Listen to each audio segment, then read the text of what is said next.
kayo, the beautiful gospel, even the beautiful first reading and the second reading, because it speaks about the importance of love in our lives. This real love is came from the Father, and He wants to share this love to us. Even the history of salvation, if it goes back to the salvation in our salvation history, God does not forget to send people because He loves us so much. If we can still remember, if you read maybe once upon a time or in many times that you read the Bible, if you read especially of the Old Testament, there God made the different covenants until He made the everlasting covenant in Jesus. It shows that even from the very beginning, God loves us. But, gumikan kaya sa ato, speaking of human being, even those times, human being fails. But God remains to love us. That's why He sent prophets, He sent apostles, He sent patriarchs, kings, judges, naman, to communicate us and to tell us that He still loves us. Even makasasala na. His love remains forever. Wala ang Ginoo ni kanang nakalimot sa iyang promise. O wala ang Ginoo nakalimot nga ang iyang promise ang higugmaon ta hangtod sa atong kinabuhi. Kita ra ang nagtaliwa sa gugma sa Ginoo.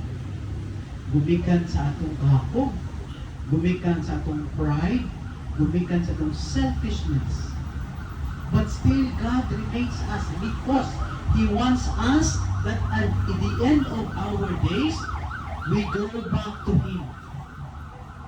Gikan ta sa iyaha, God, gipa-experience ato ang kanindot sa kalibutan, pero mubalik ta sa iyaha. Pero kaning pagbalik nato is a choice. That's why, but His love is constant. Our love is not constant. Keep on changing. Masakay makalimutan na may Ginoo. Kuna, my dear brothers and sisters, ang challenge is, if you're going to go back during the Easter season, especially of the atong Easter Sunday mismo, first Sunday of Easter, kung sabihin mo ni Jesus, Shalom! Peace be with you.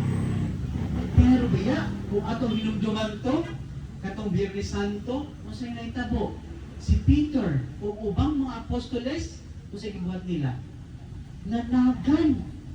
Si Jesus naglansang, ginagpalansang sa krus, pero iyang mga disciples nanagan. Siguro, kung kita pinapalitol, baka na ito nanagan. Tingnan naman, mahadlok mo tayo persecute. Isa raw may nabilin siya mga disciples. Si Juan, si John, ug ang mga babae. Wow, sana all. Yes, many women live there. Ang oray nagpabiling. Sumutuod dito nga, mas faithful pa rin yung mga babae sa mga lalaki. Ano yung siya? Yeah. Where? Are you sure? Kung lang atong gitarista, maragod may uyon. Kaya ano, siya ko pag-ingon. Kita din ako, yung ato-ato rin yan, yung nag sa inyo. Ay ang mata. But anyway, well, that is written in the Bible. Diba? So, thanks to the women. But for sure, there were some maybe friends also. Pero ang nakalinggot aning no, iyo pa dyan, Shalom my friends. Di ba nagpakita sila, kung sila, nag-gather na sila sa isulod sa room. Nagpakita sila, susuyin mo niya, Shalom. Kung sa buot, pasabot, peace be with you. Kung sa may buti pasabot ato, mabisan sa nagluib niya nga mga disciples, nabisan ng agit, or siya, ng yagaw, During the crucifixion, siya mismo miduol. Siya mismo miduol. Kay nakabalo si Jesus, mahuyang tayo mga tao. Kay nakabalo si Jesus, nga naadyo'y posibilidad nga managan yun ni. Kaya mga tawanan, sus Ginoo ko. Kaya usod kayo ni mga ganina. Pero lang, kung may persecution, numba pa ni siguro sa kuha. Dito, I was amazed. Ganina, suki sila naman ta. Hindi ka kabalo mo kanta, makapangangan na lang po kagapin. That's good. That is our spirit, no? Muna atong grasya o atong gasa. Pero, ang hagit sa tuwa, bisan sa kapait, bisan sa kaharuhay, unta kaya na tumingon nga, I stand with the Lord. Kaya? We. Pero, kuhan, sige daw kayo, sugot mo, ilansa mo sa cross. Hadlok sila daw. Dito, mulay. Pero, unsay imo ni Jesus, may mulay may tabo. Pero biya, kadang istorya ko tanina, kana tubangon tanong sa istorya. Kani diyang pagkuha ni Jesus, no? Kaya ang pagtubos niya, dili diya para sa mga faithful na para ninyo. Pati biya katong mga kawatan, katong ang ipangla, katong naglagot ka na maglagot kay nga tao. Kanusa mo gadi ma tikok ng tawanan nimo. Dito say katong kinabuhi ba? Wingon dito ka, Lord, kanusa mo man ni angin-anginan para to si Lord. Imbis mo yung si Lord, wadyo ko, labot di mo, abot ang ano. Kaya nga no, ang iyang pagtubos, dili exclusive. Ang iyang pagtubos sa tuwa, makasasala man ka o di makasasala, guwapa man ka o di guwapa, rich man ka or pobre, wala siya nagtanaw-ana. Ang iyaha, naunta ang tanan. Pero, ang kining offering sa Ginoo nagatukob og dakong ganti. Unsa ang ganti? Langit. Kung if you will follow, if we will follow wholeheartedly. Pero usahay kay mamili man ta Lord, pwede ko follow ni Lord, pero ay na crucifixion. Dito ran ta sa resurrection. Ha? Di man pwede. Di man pwede. Usahay gani, di ba? Sa kaning mga minyo diri, usahay diya ang atong kanang kasakit, atong bana o atong mga anak. Pero kung pamagtanon pa nato ang atong mga inyong mga bana, ang kasakit po nila yung mga asawa. Diba? Ibawi ra. Dito. Tinuod jud na. Pero ang nakalindot anak diya kanang ako mo-appreciate ko kanang pamilya nga. Okay lang ikaw man ka nang mag-away. Ayo ilabot ang mga anak. Kaya sa magoy makita, mo mong ilang madakan. Walang madakan. Kuna kung maglabot juga si mong bana, kusnita, no? Mo na ba, ano? Kusnita, mayog, di ba ko? Kanang bukot mong duha, tuk! Oh, away taron. Ayaw labot ang bata. Kaya ano, o ito'y makita nila mo na pagdako po sila nga napoy mga kaligot-got, napoy mga kasakit. Nindot kayo ang mensahe sa readings. Not only the gospel, but it's summarized in the gospel. God loves us so much. Pero yung biya dito, ang tinuod nga gugma, you are willing to lay down your lives. For sure, sa inyong mga anak, labi na sa mga mama, you're ready to die for your children. You're ready to die because of your loved ones. Pero, kaya ba ni mo ipaglaban bisang dili ni mo gihigugma? Kaya ba ni mo panalikdan because you stand what is the real essence of love?